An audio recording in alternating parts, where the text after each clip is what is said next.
Hey guys, Infidel 1258 here. Today I'm going to get into a video with myself and MaxPower. This is one of the marketing people for the Archmage Bot. And so you guys have left a ton of comments on this thing. We've done videos responding to some of the salt in the community about how this bot is literally quote unquote ruining the game. I don't feel that way. Today we're talking to MaxPower. He's their marketing person, and we're going to talk about some of that sentiment, as well as what the bot is aiming to do and where we expect it to go into the future with Splinterlands. So it's a great video. It's a longer conversation, but stick around, stay tuned, like and subscribe. Okay guys, bye for now. Hey guys, Infidel 1258 here. I'm joined today by MaxPower, the best name in gaming today probably. And he's here to talk to us about Archmage and maybe more. We'll see where the conversation goes. But should I call you Max, or like what should I call you? When it comes to gaming and crypto gaming, just call me Max. That Awesome. Makes the most sense. Before we got started recording, I asked a question. I think you were talking about Splex and the partnership. That's right. So I actually learned about Archmage through like comments on my YouTube channel, I should say. Right. And that was only I'm going to say 2-3 weeks ago. People were like, why didn't you talk about Splex or Archmage? It seems amazing. Is it game breaking? Some people really I'd say pretty salty about kind of what they imagine it means for the game and where they imagine it might take Splinterlands. And I'd love to talk to you about that for sure. Absolutely. But before we do that, can we just start by... So I heard about Splex GG and how they're helping with rental revenues. I started using that service, and then I was simultaneously learning about Archmage, and then I got an Archmage bot, and so I'm testing out both now. What's the relationship business wise between Splex GG and Archmage? Are they created by the same people? Are they partners? Are they what's going on there? Yeah, good question. So Splex is its own completely separate company. We partnered for our pre-sale promotion because there was a very obvious synergy there, right? So Splex helps you automate your rentals and a lot of that side of the business. And their tool set and their suite of tools has grown. But they had a number of users that were very interested in being able to automate their gameplay as well, right? So there's a number of benefits to that in terms of as rentals are down, rewards might be up, that sort of idea. The other thing is that a number of players want to be able to automate some of their gameplay, but still be able to like dive into tournaments and brawls and that sort of thing. So being able to use a bot allows you to make sure that you're still maximizing your rewards while being able to play manually in those times where you want to.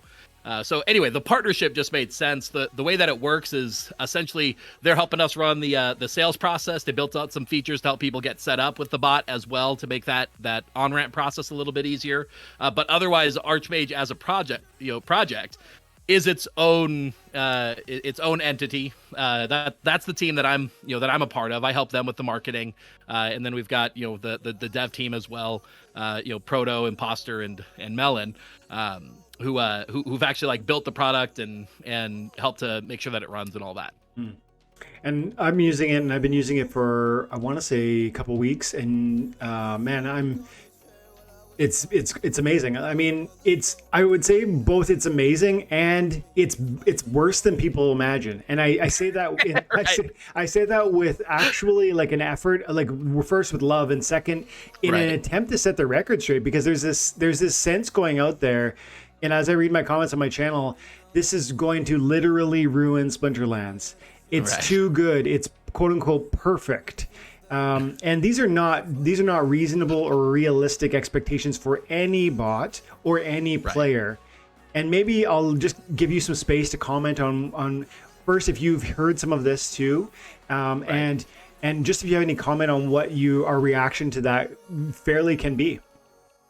Yeah, so I think there's a couple of things that have made people feel that way. So one of which is some of the people who are upset maybe don't have quite as intricate an understanding of the game as they would need to have to know why certain things have happened. So one of the big things that I've heard people complain about is that if Archmage can make it to the champion leaderboard, and a couple of times we've made it to the #1 spot. I don't think we've ever ended a season there with accounts. Like if a bot can do that, that feels like a game breaking thing, right, to people. Yeah. And I think part of that is for one, I'm not positive that that's the case, that's a game breaking thing. But two, a big part of the reason why that was able to happen is because of very specific strategy of play that the Splinterlands team has already fixed with the recent ECR update, right? So it used to be that if you played a bunch of matches, you can increase your ratings really quickly and effectively, and if you're getting even a decent win rate, then you can boost up pretty quick, right? So, but that's been fixed by the ECR. By the ECR drop, it's you still technically you could push into the leaderboard, sacrificing rewards in the process, but most of the people who are botting are not like that. That's not the reason why you would, right? You're generally botting in order to try and maximize your rewards while you're not able to play, and so using a bot to get into the leaderboard would be like exclusively an ego thing, which you could, but you sacrifice rewards on the path, right? So so I think that fixes that a lot. But yeah, in terms of if it breaks the game or not, I think the biggest thing that people miss in that vein is they're trying to talk about Splinterlands exclusively as the gameplay, thinking of it as if it was Magic the Gathering, thinking of it as if it was, Pokemon, Yu-Gi-Oh, like other card games, or even just the game in general, without realizing that the economy aspect of Splinterlands is part of the game. Yes. Right? Like it is very much part of the game. And as a result, you can't one for one decide what's going to work in Splinterlands based on what's worked or what's caused something else to break, without accounting for that. So, people don't like bots in many games that are designed to be strictly play for fun. But Splinterlands isn't strictly play for fun, right? It's play to earn, which means you need enough of a fun gameplay to keep people wanting to do it, right? I think just clicking buttons to get paid isn't all that fun, and people won't generally be motivated by that. But you need enough of the play for fun combined with the ability to earn, and when those come together, that's what you get with Splinterlands. And people miss out on that fact, right? You and I talked before it via DM, and I think one of the things that if you really want to understand, are people willing to play against a bot? Literally, just look at Vegas, right? You've got people lining up to play video poker, to play slot machines. They are literally exclusively playing against a bot because they could get some rewards off of it. Now, when you look at Splinterlands, you have the ability to say, okay, well, first off, like you've already mentioned, the bot's not perfect, and so you can beat the bot as a human player, which is much better odds than you could do in, say, Vegas. So you could beat the bot, you could still get rewards, but there's some value in terms of having an ecosystem where people are able to make sure that there are matches to be fielded, so that you can play and all that. So the bot actually provides some benefit too. It's a sort of new thing that I think people are having a hard time wrapping their brains around, because they're overestimating the importance of the exclusive gameplay aspect and underestimating the importance of the economy, if that makes sense. And I think they go together. I definitely agree with a lot of what you said, and there was a ton of great things there that I took some notes while you were talking. It's not exclusively play for fun. Like, yes, hopefully the game is fun, and Splinterlands is fun, and hopefully, I often say on my channel that one of the reasons why I believe in Splinterlands long term is that I believe it's both fun and rewarding, or and equally that it's fun and has a future. That's really important too. These are almost different metrics that I analyze the game by, that then inform my willingness to invest significant amounts of money in it, or even if not invest, what about hold significant amounts of money? Because let's say you earn cards over the next year playing the game and it turns into a significant value. Do you keep them in the ecosystem? Do you extract that value? I'm 5 years from now, I think this game will retire me, and I believe that. And I'm trying to position myself in that way because I believe it's fun and has a future.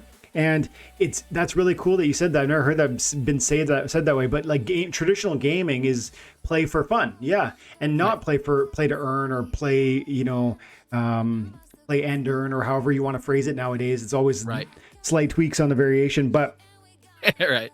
And I think that's a really important distinction because yes, Splinterlands is fun and hopefully we love it and it grows in entertainment value as they add new abilities and new mini games. Like you commented on the economy. I would agree. The economy is a mini game within the game. You need to understand how to play the economy, how to invest in this, how to flip those cards, how to sell this thing and reinvest over here to stretch what you're able to do, to watch the evolving meta and then adapt is all part of the success in Splinterlands.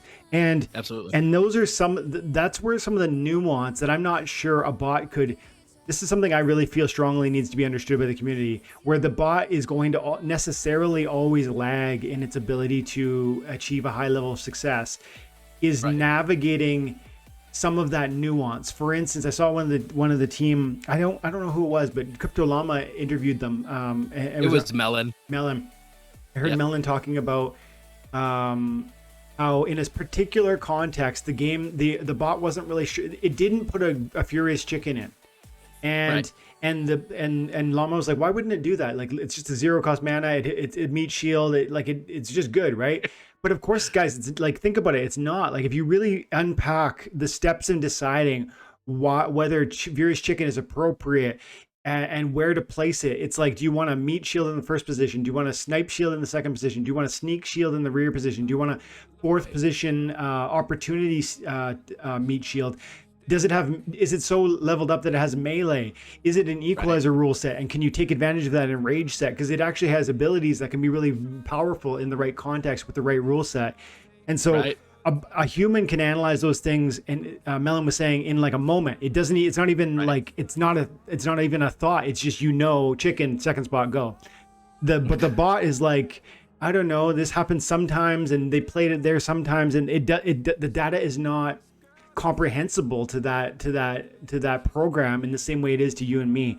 And so exactly, all of that to say, I think there's a lot of great insight in what you're saying, and trying to draw, I guess, a clear understanding of what something like Archmage is capable of and why it would be useful. That's another thing you talked about, and maybe I'll comment on this and then we can go around this topic a little bit. You talked about how or you almost hinted at really why some of the pros for Archmage Bot might include the fact that it's allowing, you talked about it's going to create matches. And I think you kind of hinted at, but I want to say explicitly, one of the best things for something like an Archmage is that it's creating an open door for investors to get into this space that might be reluctant to play games, but actually see NFTs and blockchain based video gaming as an investment opportunity. So what would it look like to attract some guy who has $1 million that he wants to put into this game, or to a blockchain based game, and he says, I don't really get all that stuff, but I see where it's going and I want to buy the assets, and then this bot comes along and just puts that to work for him. I think that is unique. That's unique and powerful. And I'd love to hear some of your thoughts on that. The average investor, I don't know. I'm not personally mentally in the frame of mind of being the person that's dropping $1 million into this, right? So I deal with lower budgets, so I don't know exactly what all would go into their thought process. What I love about Splinterlands, though, is that there are a wide suite of tools that you could use to put these assets to work for you, even if you're not going to play the game, right? There's always renting, right?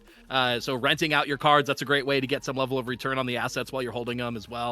But further, like with the bot, what botting allows you to do is it allows you to participate in a different side of the reward structure, where you honestly you get to play the RNG process a little bit more to see if you get good rewards of those chests. And I think what I've seen is there are some people that are attracted to that. I think there's benefits to the long-term, the long-term appreciation that you'd see on the cards that you acquire through rewards, rather than just buying and getting, the DEC rewards through renting, for instance. I think long-term, there's more of a chance of an appreciation for the card. So there are some benefits there in terms of an investment strategy for sure.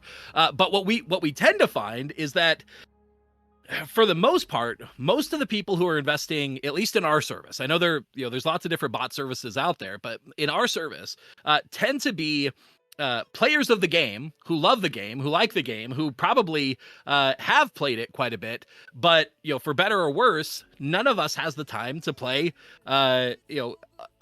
7 days a week, right? Making sure that you're always getting those 30 matches in every day. It's nearly impossible to do that unless you are the most dedicated people. And there are people who are to that end, right? Like for every for every casual player, you're gonna find, for every, let's say, 100 casual players, you're gonna find one hardcore player who's like, they're gonna find the time, they're gonna make it work, and they're gonna get in there and do that, right? So you do have that. But what a bot allows you to do is it allows you to step away from this idea of like being stressed out to play the game, and instead be able to say, I'm gonna let the bot make sure that I'm at least collecting my rewards, right? Like that I'm getting my daily quest done as much as I can, or daily focus at this point, right? I'm leveraging the ECR, so it's not sitting there at 100, not being leveraged, right? Essentially, I'm making sure that my assets are going to work for me. But then, man, when I want to play my brawls with my guild, I step in and I play the brawls. When I want to step into a tournament and keep my skills up on tournaments, I can play that. Or even if I just want to throw in a handful of ranked battles too, I still can, right? I can step in and play. Yeah. And for so many of us, that's exactly what the bot is allowing us to do, right? It actually, this is ironic for most people. They think that bots are going to destroy the play for fun aspect, but part of what the bot does is it almost takes care of the play to earn aspect, so that you can go back to exclusively playing for fun if you want to. That's right. Really cool. And I like that. Yeah, I want to say I've been feeling that because for the last week or two I've been using it. No, this season. So 15, 16 days. This is a longer season. It was an 18-day season, and I think it's 2 days from over. So roughly 16 days I've been using it. And I definitely agree. Like, I've played at times for fun on variety of counts at variety of levels, and I've enjoyed that time. I played some guild brawls, just exactly what you said. And yet I feel freed up. And I'm playing more of the economy this week. Like, I've been buying and selling this and that. I'm opening some packs. I'm just enjoying the game on a broader level that I can't do, or I wasn't able to do for the last like month and a half, because I've been YouTube and I've got kids and family and real life work and so on. But yeah, you're right. It's kind of taking a little bit of the work out of the game and leaving that fun for me. That's cool. I like that. Yeah, exactly. And so I think that aspect of it, of making sure that it's going to work for you, is really helpful, especially for the average player. But even like you spoke to this earlier, even for the people who they have the time, they want to play manually, right? Like the biggest thing that seems to be the thorn in their side is this feeling that if I'm playing manually, I'm at a disadvantage. Right? If I'm playing manually, yep. I'm coming up against this bot and I can't beat it. And now I'm going to be honest, our bot is definitely going to be better than a brand new player coming in who hasn't learned any of the rule sets, who doesn't have a great collection, right? Like, it's going to be better than that. It's going to be able to leverage those assets better than that. But just like you spoke to the to the chicken scenario, right? Like, that's just one scenario that a human understands infinitely better. Another one that the bot currently seems to struggle with occasionally, for sure, is reverse speed as well, right? Like knowing where to put, to not leverage the highest level cards because the speed has been jacked up too much in that, and actually puts you at a disadvantage. Or even with the chicken, this is the only one that you didn't mention in that. Last stand. That stand as an ability, if you put that chicken at the end and you got last stand with the chicken, especially if it doesn't have the attack, it's just a big waste, right? But all those kinds of aspects, the average human can actually very readily put together a team to beat it. So you still have that aspect of being able to have the complete, the completely human-based skill set beating out the bot, but still being able to collect your rewards.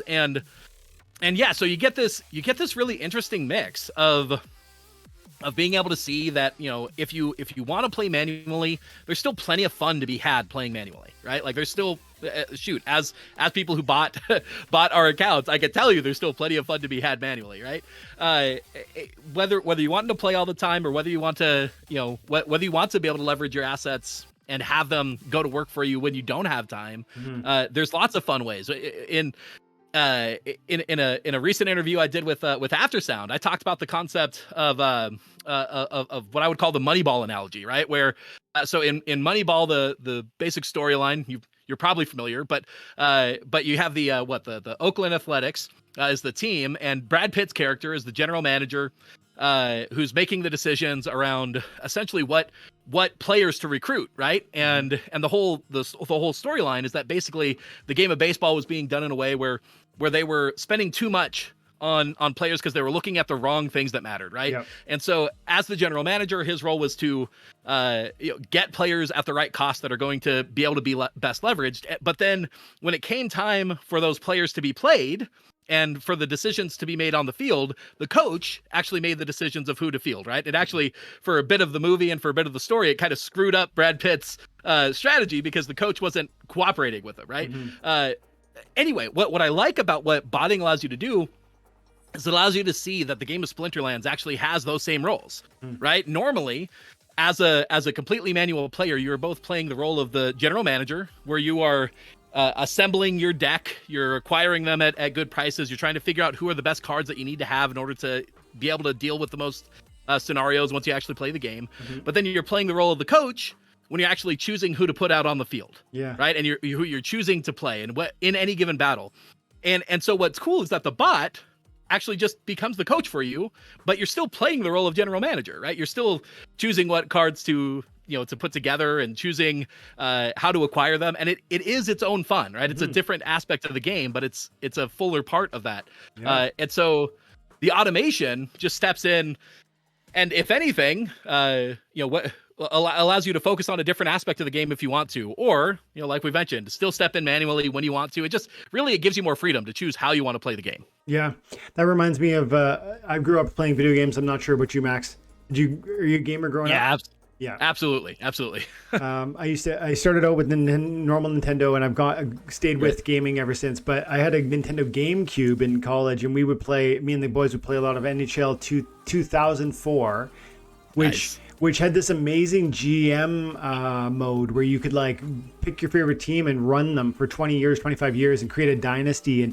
And you're right. There's a ton of like 30,000 foot fun in structuring that team and saying to yourself, maybe, okay, chicken is a $30 card and it's a 0 mana and all it is a meat shield, but it really slips into so many situations. Maybe that's worth it. But then if I do that, that's $30 I can't put towards summoners, or it's $30 I can't, put towards Chaos Legion packs, or maybe collection power because we need collection power, and so on and so forth. And all of that is really interesting and actually deeply attention grabbing and requiring. You need to really pour attention into all of that stuff so that you can build the best squad and with the greatest amount of versatility. And it's not just done once either. It's something you do in this ongoing basis with this game, because there's this evolving meta with the new issuance of cards. As much as I'm really enjoying the bot, and I think you're right, it's allowing me to have fun, and it does perform at a fairly high level. Right now I've got it 500,000 power running around Diamond 2. With a couple key rentals, I'm confident I could take that deck to champion. But it would take a couple key rentals. That's the general manager speaking into the coach and giving him, knowing what the coach, hearing what the coach wants, and then giving him those two last players right for the end of the season. That's the two parts of the puzzle. And I've never really thought about it the way you just described it. So I'm glad you shared that. But yeah, and what's interesting, just like you mentioned, knowing the coach matters, right? Because if say you were literally working with another human, you could work with another human to say, hey, let me get you access to this card. Here's how you might be able to play it, right? And you could literally do that and be able to guide them. But with the bot, you kind of need to know the way that the bot is looking for cards to know, okay, it's like maybe this card is really powerful, but it doesn't show up in the data set very often. Yes. And so even if I rented it for him, it's not going to play it, right? Because it doesn't know to play it. It doesn't know how to play it, right? Yeah. And so, yeah, just like you said, there's a lot of interesting nuance to this, and really, I don't think I've ever voiced this, but when people step back and they look at, at the foundational level, what is the value in Splinterlands, right? In the assets, in SPS, in DEC, in all of it, what is the value in it? Well, the value ultimately boils down to simply, do people want to participate and own these assets? Because as long as that's the case, there's value there, right? And if there's more people that are increasingly wanting to do that, then the value tends to go up. If there's less people wanting to do that, then the value goes down. And I think what people are mistaking when they're thinking, hey, bots are going to ruin this, is that they think that it's going to make people not want to do it, not want to participate, not want to own the things. And it's just not been my experience. Like for me, when it comes to nearly any game, especially a game that's more like Splinterlands, like a PvP, competitive style game, I personally have almost always lost interest over time. Where I tend to blow through like single player story modes pretty well, and be able to complete that because there's like a beginning and an end. But after a while with competitive style games, I tend to just lose interest. Like I want to move on to other things. The level of complexity of figuring out the GM strategies, the what cards do I need to acquire, what's going on in the game, all of the economy aspects, I've probably invested more and it kept both of my time and attention into time, attention, and money into this game than I have anything else, and that's with botting with it, right? Like with doing that. And so where people seem to think that it's going to cause people to want to draw back, it's at least not been my experience. And I know it's not been the experience of pretty much anybody that uses our service. We have an incredibly active Discord of people who love the game and love talking about it, love participating with it and all of that. So it's ultimately, when you come back to it, you say, will this break the game in the sense of making people not want to play it? There's just so much going for this that I don't think bots break it. If anything, it seems to be helping more people than it's hurting.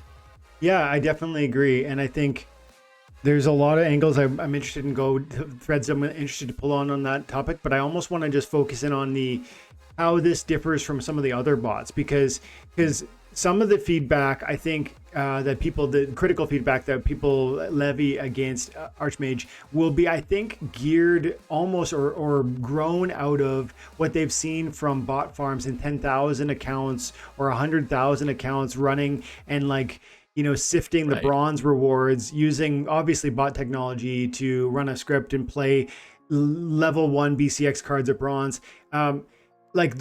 That's not this. And it's really important that people understand, like even from the sales strategy of what you guys have done, right? Like it's how many units a week are they selling? So we right now we're releasing 50 tokens a week during this pre-sale process. We just completed our 4th week, so we have 4 more weeks of that as of when we're doing this recording. And so we'll have another 200 tokens go out. So we initially released 200 alpha tokens. Not even all of those sold. We released 400 beta tokens. Those sold out. And then we will release another 400. So at this point, what is it? 200, 400. Oh, and then we had a small run of 100 that we did for promotional purposes and for the team. But so we'll have 500 plus 600, 1,100 total at the end of this pre-sale, which is drastically smaller than even the average bot farm. Yeah, yeah, and I would argue that scale is so different. And I mean, ultimately, maybe Archmage gets to a place where it's like publicly just sold to whomever wants it. But interestingly, the help me actually, you know what, let's spend a few minutes because I don't properly understand this. Can you help me delineate the differences between Archmage Alpha, Beta, and just the more modern one that followed Beta, whatever that's called? Because I have that one. Sure. I don't have Alpha or Beta, but I'd love to understand those.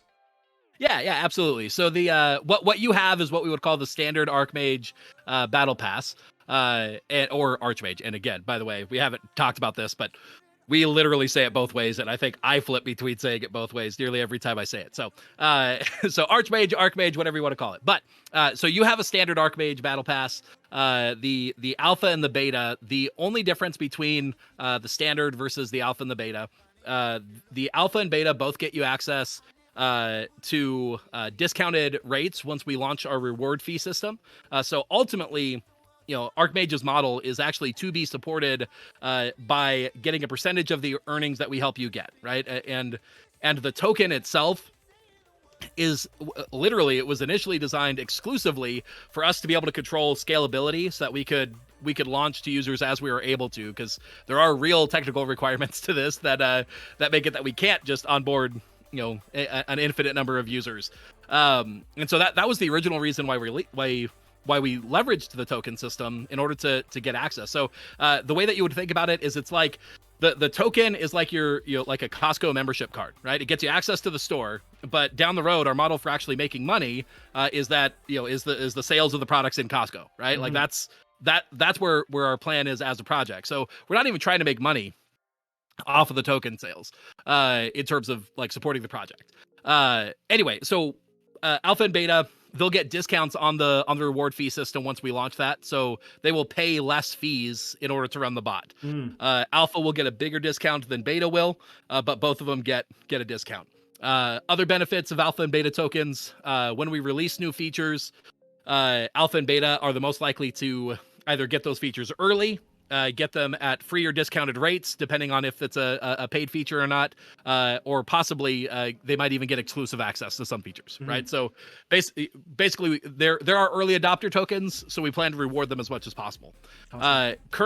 Currently, during the pre-sale, a very large portion, actually, I think it's over 50%. I may be wrong on that, but over 50% of the token sale value is literally going directly into an airdrop prize pool that we're buying cool cards and things in order to give them back out to our alpha and beta holders. Cool. Where an alpha token is worth 2 entries and a beta token is worth 1.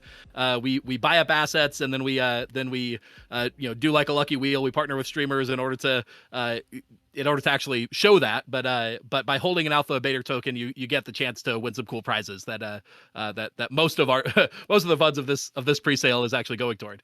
So that's one of the other features. And there is one other thing. So when we initially launched alpha and beta tokens, they were $10 a piece is what they cost.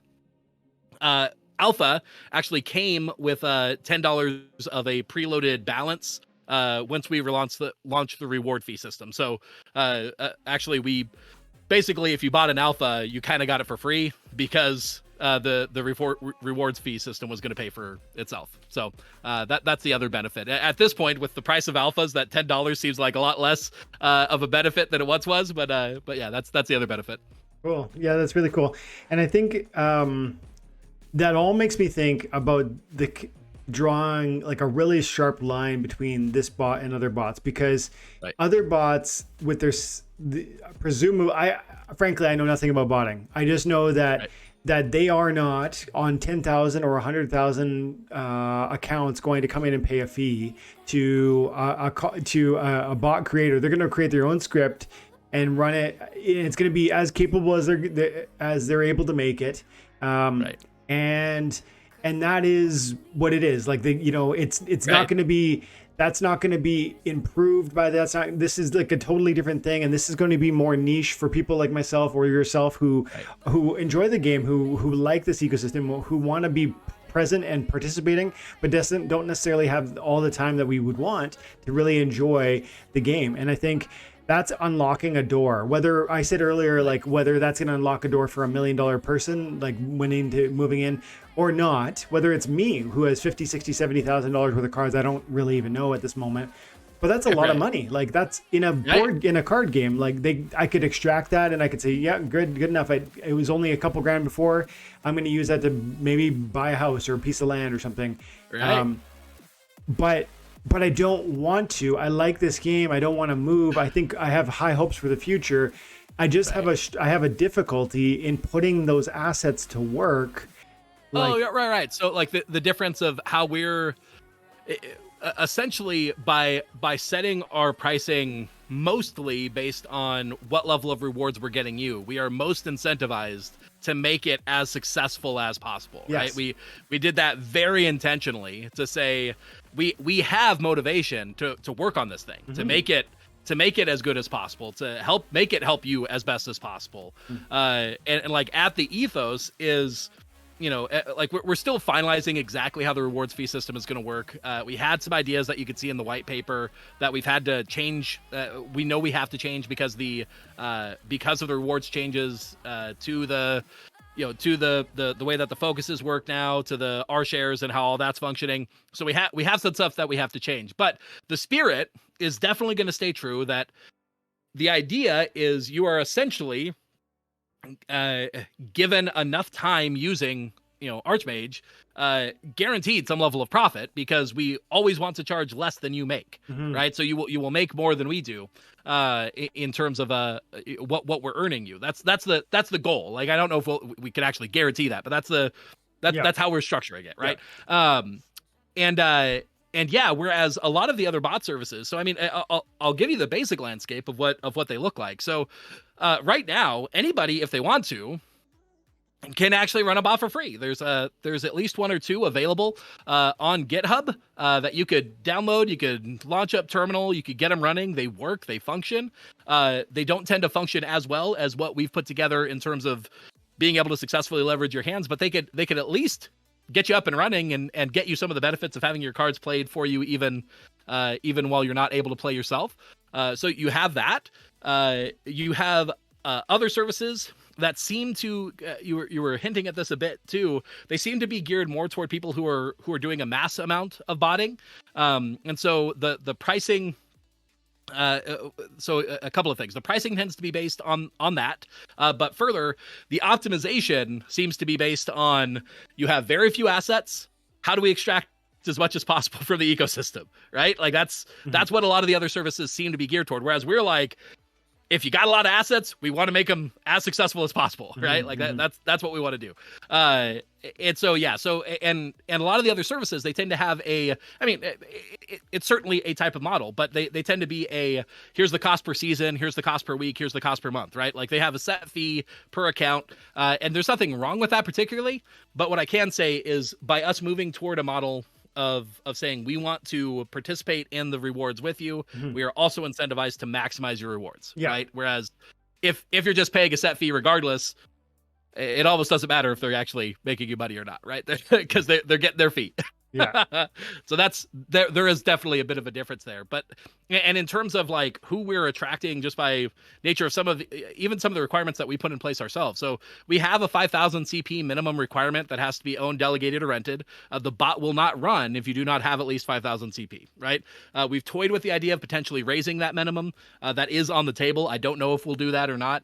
But at a basic level, we tend to find that our average players, they tend to be sitting at least silver or above for most, if not all, of their accounts. Some people maybe have a couple of bronze accounts that like alt accounts that they'd started over time. We don't have any rules against that, but in general, we definitely seem to be geared toward at least the higher end, not the lowest end of the Splinterland ecosystem, if that makes sense. And I think that's really important because the game is constantly talking about, the developers are constantly talking about how they want to gear us into a deeper and deeper level of investment, into growing in the space. Like if you have many accounts and lots of CP, how about consolidating that? What can they do to incentivize you to do so?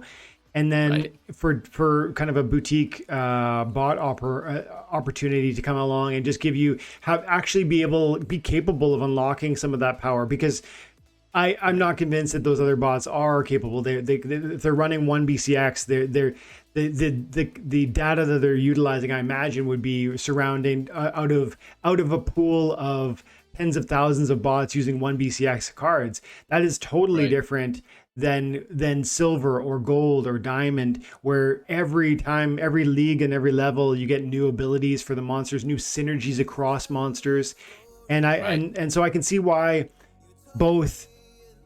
I can imagine how hard it is to program it well to be as successful it is, but it is successful. And yet I love that this game has space for this to be like a segue to enjoy the game on a different level, but it is definitely not a replacement for enjoying the game. And it almost by design can't replace people because of all the nuance that we've unpacked in this 40-minute video or whatever, just talking about like the evolving meta and even like nuance around niche opportunities, whether it's the rule set of reverse speed or whether it's the chicken on this game, or last stand in combination with a low mana monster, or Right. all of it. There's so many things that one needs to, at the GM level and the coach level, has to think through to today understand this game at a really high level, and then tomorrow is a different story, and next week and next month and next season, and Rift Rogers comes out and that changes something. And so I feel so strongly that those who feel that this bot, or that these attempts to, I guess, offer a service to people that are, by the way, some of the biggest investors in the game, like myself included, I would argue one of the bigger investors, and we should want to create opportunities to excite those players again in a new way, and to refresh this game and this experience. Because why? So they'll continue to invest in the ecosystem, and that builds value for those cards that everybody out there is holding. And so, I mean, I'm enjoying it. I'm excited to see. I want to get an alpha because I do believe I'll want to use it well after, when the fees are kicking in, because the fees are not currently the fees are not applicable yet, are they? Correct. So during the pre-sale period, the whole story of the pre-sale period is that we hadn't intended to even launch the standard tokens that are available right now until after we had gotten the billing done. Our goal was to get the rewards fee system and the billing taken care of during the beta, but we were too focused on keeping up with the Splinterlands updates and making sure that the bot would function and still perform well in light of all the changes that Splinterlands keeps making. So, legitimately, our dev team, they're nerds for the game just as much as anything, right? So it's almost like Proto especially, he couldn't help himself but focus all of his time on just paying attention to how to make this thing perform well, and making sure that our users got a good experience. And so anyway, we didn't spend time on the billing, which we probably should have. So we launched this pre-sale period as a way, because right when the beta sold out, we had this massive flood of demand. And we didn't want to go for a long period of time where we had people who wanted to try it as it was, while having to wait for a long period of time to even get to try it. So we're trying to bridge the gap, and we're taking this time now. We have been developing the billing system, as well as some scaling stuff so that we can onboard more users more effectively. We sort of touched on this. Even once that's done, our plan is never to have just like a fully open sales system, if that makes sense, where everybody can buy as much as they want, however much they want. It will likely always be a somewhat limited release, although our hope is that gets to the point where it's enough available that the average human player who has a collection, that they want to make sure it's being leveraged, that they don't have to go through the crazy experience that we have in our pre-sale right now, but not so much available that somebody comes in and buys up 1,000, 2,000 tokens in order to run it for a bot farm, right? Like that. Yeah. We want to figure out how we can keep that balance, and we're still looking at that. So it should ease up over time as we're able to scale more and get more users in, but hopefully not so much that that it kind of throws everything out of whack on the bot farm side of things. Well, man, you had a question, and that sent me down that route, and I don't remember if I actually answered the question. I think I was more just like, I feel like I was just sharing my excitement and eagerness for the project, and just sharing the fact that I have no concerns about this being like a barrier. And actually, I think it's an entrance way for a lot of people, and for me in particular, I like being invested at a high level. So just positive comments, not so much a question. And I probably have about 5 minutes. So as far as I'm concerned, we addressed both its usefulness and some of the, let's say, public sentiment and our opinions. And I think really factual statements about how some of that is just not warranted. But do you feel there was anything we left on the table?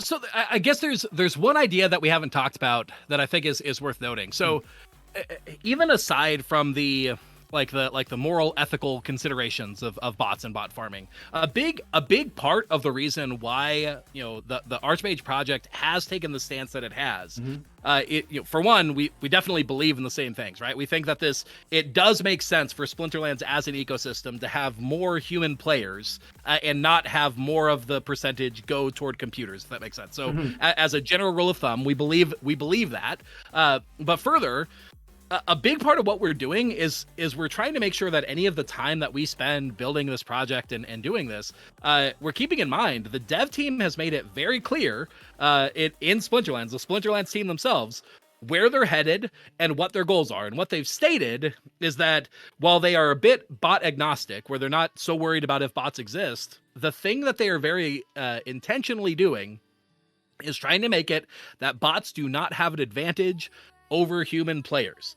And so what that tells us as a project is that if we want to be in line with where the project is heading, then we are best served to enable human players rather than trying to set up a project that's geared toward one person controlling thousands of accounts. And so really, when you step back and look at, what you might be thinking in terms of the future of the project, we as a project are betting that the Splinterlands team will continue to do a good job to adapt to the problems that they're seeing come up.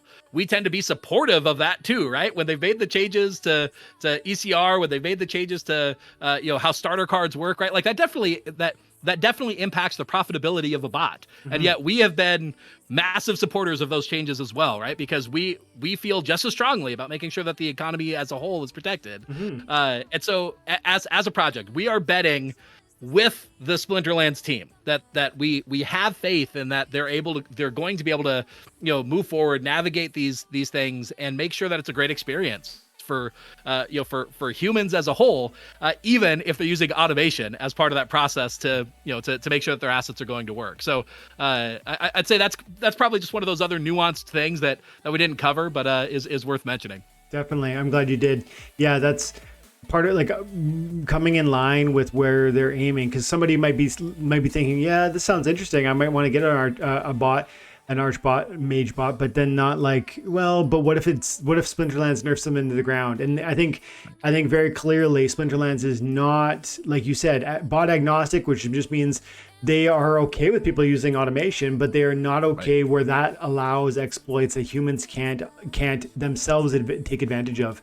And so before there was an ECR, you could play theoretically as many times as you wanted. Before, collection power mattered, you could, level 1 BCX could take you as high as you wanted. Before ghost cards were nerfed, the bots could have thousands of. So they keep moving the goalposts, but in a way that's really thoughtful and lots of forewarning, hey guys, look, we're aiming at this. We don't want to see any exploits that bots can take advantage of.